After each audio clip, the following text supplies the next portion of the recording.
Acompañada do director da escola Pedro Ribeiro e xunto con parte do persoal docente do centro, a titular do Mar fixe un percorrido polas instalacións para ver como está a ser este inicio do curso marcado pola COVID.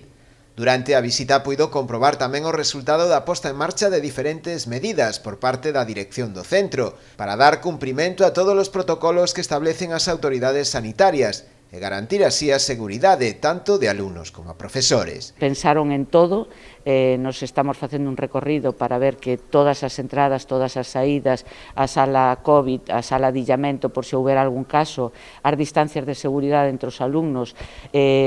a aula de simuladores que a cambiaron de sitio precisamente para ganar máis en espacio. Bueno, foi un esforzo de moitísimo traballo durante todo o verán, pero eu creo que iso é o que nos vai a permitir poder garantizar que os alumnos poidan vir con tranquilidade, unha formación presencial,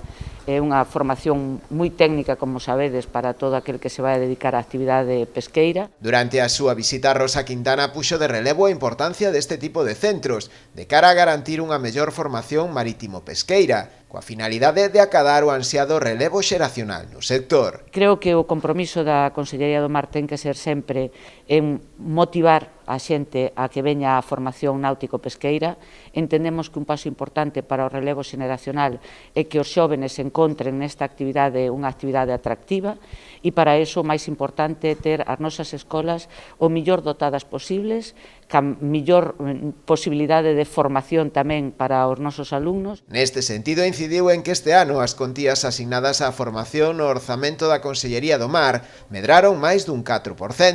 chegando a un orzamento no seu total de preto dos 10 millóns de euros, o que supón, segundo ela, o de maior contía da última década. Posteriormente, a titular do Mar desplazouse ata a illa de Arousa para visitar tamén o IGAFA, o Instituto Galego de Formación en Acuicultura, outro dos centros na zona dependentes do seu departamento.